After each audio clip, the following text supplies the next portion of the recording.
اللہ قرآن میں فرماتا ہے بسم اللہ الرحمن الرحیم القارعۃ مل قارعہ وما ادراک مل قارعہ القارعہ، اس کا ترجمہ کیا اعلیٰ حضرت نے دل دہلانے والی۔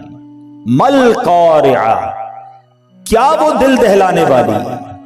وما ادراک مل قارعہ، اور تم نے کیا جانا کیا ہے وہ دل دہلانے والی؟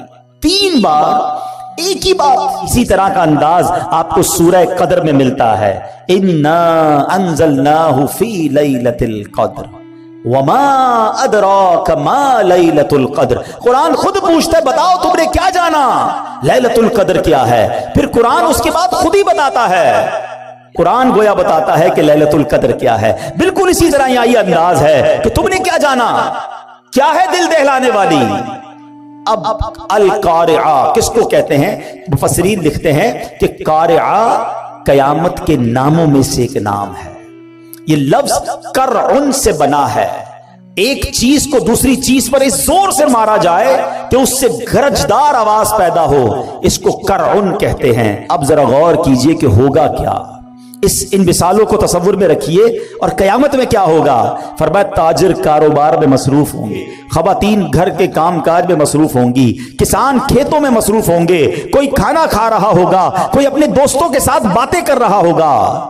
اس وقت اچانک ایک زوردار زلزلہ برپا ہوگا، پوری زمین ہل جائے گی، آسمان پھٹ جائیں گے، ستارے بارش کی طرح زمین پر جھڑ پڑیں گے، بلند و بالا پہاڑ ٹوٹ جائیں گے، بڑے بڑے سیارے آپس میں ٹکرا کر ریزہ ریزہ ہو جائیں گے۔ ذرا تصور تو کیجئے وہ کیسا ہولناک دھماکہ ہوگا۔ قرآن کیا کہتا ہے سنو، بے شک قیامت کا زلزلہ بہت بڑی چیز ہے، جس دن تم اسے دیکھو گے تو حالت یہ ہوگی کہ ہر دودھ پلانے والی اپنے دودھ پیتے بچے کو بھول جائے گی، ماں دودھ پیتے بچے کو بھول جائے، اتنی گھبراہٹ ہوگی۔ ہر حمل والی اپنا حمل ڈال دے گی، جس کا حمل ہوگا نا پریگننٹ ہوگی، اس کا حمل گر جائے گا، اتنا خطرناک وہ خوف ہوگا۔ فرمایا تو لوگوں کو دیکھے گا جیسے نشے میں ہیں، حالانکہ وہ نشے میں نہیں ہوں گے، بدحواسی ہوگی، گھبراہٹ ہوگی۔ یہ قیامت کا سینیریو ہے، یہ قیامت کا حال ہوگا، یہ ہے قارعہ۔ جبھی قرآن کہتا ہے وما ادراک مل قارعہ، تم نے کیا جانا، تمہیں کیا معلوم قارعہ کیا ہے۔ اب قرآن بتا رہا ہے ہوگا کیا، سنو اس دن سینیریو کیا ہوگا، گھبراہٹ کیسی ہوگی۔ یوم یکون الناس کالفراش المبثوث، قرآن کہتا ہے جس دن آدمی پھیلے ہوئے پروانوں کی طرح ہوں گے۔ اب قرآن اگلی آیت میں کہتا ہے وَتَكُونُ الْجِبَالُ كَالْعِهْنِ الْمَنْفُوشِ، اللہ فرماتا ہے جب قیامت کا زلزلہ آئے گا نا تو یہ پہاڑ پتہ ہے کیسے ہو جائیں گے، وَتَكُونُ الْجِبَالُ كَالْعِهْنِ الْمَنْفُوشِ، کہ کہا پہاڑ رنگ برنگی دھنکی ہوئی اون کی طرح ہو جائیں گے۔ قرآن کہتے ہیں جیسے یہ روئی اڑتی ہے نا ایسے پہاڑ اڑ رہے ہوں گے۔ صرف 2 آیتوں میں ہمارے سامنے قیامت کا نقشہ آ گیا، مگر سنو اتنے خطرناک ماحول میں ہم سب سے سوال کیے جائیں گے، 1-2 دن کے لیے نہیں، پوری زندگی کا حساب بھی اسی حالت میں دینا ہوگا۔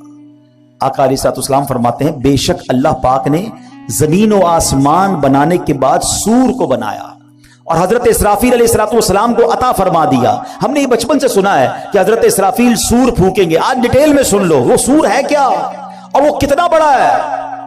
تو حضرت اسرافیل کے بارے میں نبی پاک فرماتے ہیں کہ حضرت اسرافیل سور کو اپنے منہ میں لیے ہوئے ہیں اور عرش الہی کی طرف دیکھ رہے ہیں کہ اور انتظار میں ہیں کہ سور پھونکنے کا کب حکم دیا جاتا ہے، یعنی وہ ریڈی بیٹھے ہیں، تیار ہیں، جب رب کی طرف سے حکم آنا ہے حضرت اسرافیل نے سور پھونک دینی ہے۔ حضرت ابو ہریرہ فرماتے ہیں میں نے عرض کی یا رسول اللہ صلی اللہ تعالی علیہ وسلم یہ سور ہے کیا؟ تو آقا نے فرمایا ایک نورانی سینگ ہے۔ عرض کی گئی حضور کتنا بڑا ہے؟ فرمایا بہت بڑا ہے، اس ذات کی قسم جس کے قبضے میں میری جان ہے، سور کا دائرہ زمین و آسمان کی چوڑائی جیسا۔ اور حضرت اسرافیل کو اللہ کریم 3 بار سور پھونکنے کا حکم فرمائے گا۔ یہ سور 3 بار پھونکا جائے گا، یاد رکھیے گا۔ نمبر 1، پہلی بار نفخہ فزع یعنی گھبراہٹ کی پھونک ہوگی۔ دوسری بار نفخہ صعق یعنی موت کی پھونک ہوگی، اور تیسری نفخہ قیام یعنی موت کے بعد دوبارہ اٹھائے جانے کی وہ پھونک ہوگی۔ یہ 3 بار حضرت اسرافیل جو ہے وہ سور پھونکیں گے۔ فرمایا اللہ پاک حضرت اسرافیل کو جب پہلی بار سور پھونکنے کا حکم دے گا نا، اس کو فرمائے گا انفخ نفخۃ الفزع یعنی گھبراہٹ کی پھونک مارو۔ حضرت اسرافیل علیہ السلام پھونک ماریں گے۔ اب جب اس کی ہولناک آواز آئے گی نا تو زمین و آسمان والے گھبرا اٹھیں گے۔ اللہ جسے محفوظ فرمائے، باقی لوگ گھبرا اٹھیں گے۔ اللہ پاک کے حکم سے حضرت اسرافیل اس آواز کو، اس پھونک کو اور لمبا کریں گے۔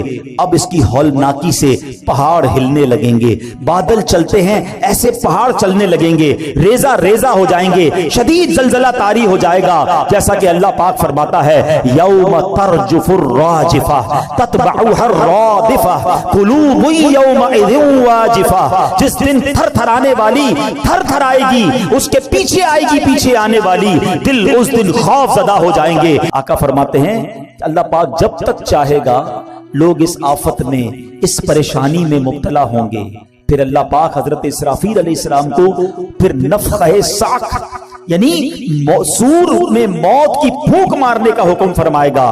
اس بار سور پھونکنے کے بعد آسمان والوں اور زمین والوں پر موت طاری ہو جائے گی۔ اب حضرت ملک الموت اللہ رب العالمین کی بارگاہ میں عرض کریں گے یا رب، آسمان والے اور زمین والے تو سب موت کے گھاٹ اتر چکے، مگر جسے تو نے زندہ رکھا، اللہ پاک جانتا ہے، وہ تو خوب جانتا ہے کون زندہ ہے۔ فرمائے گا بتاؤ کون کون زندہ ہے؟ حضرت ملک الموت کہیں گے یا رب تو زندہ ہے اور تجھے کبھی موت نہیں آنی، تیرے سوا عرش اٹھانے والے فرشتے بھی زندہ ہیں، حضرت جبرائیل حضرت میکائیل بھی زندہ ہیں۔ حضرت اسرافیل کہیں گے مولا میں بھی زندہ ہوں۔ اب حضرت جبرائیل اور حضرت میکائیل پر بھی موت طاری کر دی جائے گی، وہ بھی موت کا مزہ چکھیں گے۔ پھر ملک الموت عرض کریں گے اے مالک، جبرائیل اور میکائیل بھی موت کا ذائقہ چکھ چکے۔ اللہ فرمائے گا اب کون زندہ ہے؟ حضرت اسرافیل کہیں گے مولا تو زندہ ہے جسے کبھی موت نہیں آنی، اور مولا عرش اٹھانے والے فرشتے زندہ ہیں اور میں زندہ ہوں۔ اللہ اکبر، پہلے عرش اٹھانے والے فرشتوں پر موت طاری کی جائے گی، اور پھر ملک الموت جو آخری بچیں گے ان پر بھی موت طاری کر دی جائے گی۔ اب کوئی نہیں ہوگا، اب دنیا میں کوئی باقی نہیں ہوگا، اور وہی رب واحد قہار باقی ہوگا۔ وہ بے نیاز ہے، اس کا کوئی باپ نہ اس کا کوئی بیٹا، وہی اول ہے وہی آخر ہے۔ اور اب اللہ کیا فرمائے گا؟ لمن الملک اليوم، آج کس کی بادشاہی ہے؟ اللہ اکبر، ان جملوں کی ہیبت کو اگر سمجھو نا، اللہ فرما رہا ہے جب دنیا میں کوئی باقی نہیں ہے، ان تمام متکبرین، ان تمام جابرین، ان تمام لوگوں سے خطاب ہوگا جو سمجھتے تھے کہ ہمارے دم قدم سے دنیا قائم ہے، ہم ہیں تو جناب فیصلے ہوتے ہیں، ہماری اتھارٹی ہے۔ اب اللہ فرمائے گا لمن الملک اليوم، آج کس کی بادشاہی ہے؟ اس وقت کوئی جواب دینے والا ہی نہیں ہوگا، اب اللہ خود ہی جواب ارشاد فرمائے گا، اور وہ جواب بھی قرآن میں موجود ہے۔ اللہ فرمائے گا للہ الواحد القہار، ایک اللہ جو سب پر غالب ہے۔ آئے ہائے ہائے، میرا رب باقی رہنے والا ہے، وہ حی ہے، وہ قیوم ہے۔ پھر فرمایا میرے آقا نے زمین اور آسمان کو یوں لپیٹ لیا جائے گا جیسے کاغذ لپیٹتے ہیں، پھر اس زمین کی جگہ کوئی اور زمین بچھا دی جائے گی، آسمان کی جگہ اور آسمان بنا دیا جائے گا۔ اب اللہ پاک 3 مرتبہ فرمائے گا میں ہوں جبار، جسے میرا شریک ہونے کا دعویٰ ہے سامنے آئے۔ اللہ اکبر، کوئی سر اٹھانے والا نہیں ہوگا۔ مخلوق کو اب اس نئی زمین پر ڈال دیا جائے گا، جو پہلے قبروں میں تھے اب نئی زمین کی قبروں میں ہوں گے، جو پہلے زمین کی سطح پر مرے ہوئے تھے اب نئی زمین کی سطح پر مرے ہوں گے۔ اب ایک قیامت کا نیا نقشہ بن جائے گا۔ آخری نبی رسول ہاشمی صلی اللہ تعالی علیہ وسلم اپنا پرسوز بیان جاری رکھتے ہوئے مزید فرماتے ہیں، اب اللہ پاک فرمائے گا عرش اٹھانے والے فرشتے زندہ ہو جائیں، وہ فرشتے زندہ ہو جائیں گے، حکم ہوگا جبرائیل اور میکائیل زندہ ہو جائیں، وہ بھی زندہ ہو جائیں گے، اب اللہ پاک حضرت اسرافیل کو حکم دے گا مرنے کے بعد اٹھائے جانے والی سور پھونکو. اب حضرت اسرافیل تیسری بار سور پھونکیں گے اور اس سے تمام روحیں نکل آئیں گی. اللہ پاک فرمائے گا میری عزت و جلال کی قسم اب ساری روحیں اپنے جسموں میں چلی جائیں, تمام روحیں اپنے جسموں میں چلی جائیں گی. اب زمین کھلے گی اور آقا فرماتے تم سب اللہ پاک کی بارگاہ میں حاضر ہو جاؤ گے. اور یہ بات بھی رب قرآن میں فرماتا ہے مہطعین الی الداع یقول الکافرون ھذا یوم عسر, اس بلانے والے کی طرف دوڑتے ہوئے کافر کہیں گے یہ بڑا سخت دن ہے. یہ ہے قارعہ, القارعۃ مل قارعہ, یہ ہے قیامت. اللہ اکبر. قیامت 50,000 سال کا دن ہے. میدان محشر کی گرمی کیسی ہوگی کہ پہلے لوگوں کے جسم سے پسینہ نکلے گا اور 70 گز زمین میں جذب ہوگا, اور اس کے بعد زمین اور پسینہ نہیں پی سکے گی, تو پھر یہ پسینہ اوپر اٹھے گا. کوئی اپنے ٹخنوں تک پسینے میں ہوگا, کوئی گھٹنے تک ہوگا. کچھ گناہگار تو ایسے ہوں گے جو اپنے ہی پسینے میں ڈبکیاں کھا رہے ہوں گے. اب اس کیفیت میں کیا ہوگا قرآن کہتا ہے اس وقت سوال بھی کیسا ہوگا اور رزلٹ کیا آئے گا. فَأَمَّا مَنْ ثَقُلَتْ مَوَازِينُهُ فَهُوَ فِي عِيشَةٍ رَاضِيَةٍ. قرآن کہتا ہے بہرحال جس کے ترازو بھاری ہوں گے وہ تو پسندیدہ زندگی میں ہوگا, مزے میں ہوگا. جس کی نیکیاں زیادہ ہو گئیں اسکیل لگایا جائے گا وہ مزے میں ہوگا. اللہ اکبر. اور مزے میں کہاں ہوگا؟ وہ جنت میں ہوگا. قرآن کہتا ہے بہرحال جس کے ترازو ہلکے پڑ جائیں گے اس کا ٹھکانہ ہاویہ ہوگا. کیا معلوم وہ کیا ہے؟ فرمایا ایک شعلے مارتی آگ ہے. جہنم اللہ پاک کے قہر و غضب کا مقام ہے. جہنم کی آگ نہایت گرم ہے. حدیث پاک میں آتا ہے یہ دنیا کی آگ جہنم کی آگ کے 70 اجزاء میں سے ایک جز ہے. اگر اس دنیاوی آگ کو پانی سے 2 مرتبہ ٹھنڈا نہ کر دیا گیا ہوتا تو تم اس سے فائدہ نہ اٹھا سکتے. یعنی اس آگ کو ہمیں ٹھنڈا کر کے پیش کیا گیا ہے.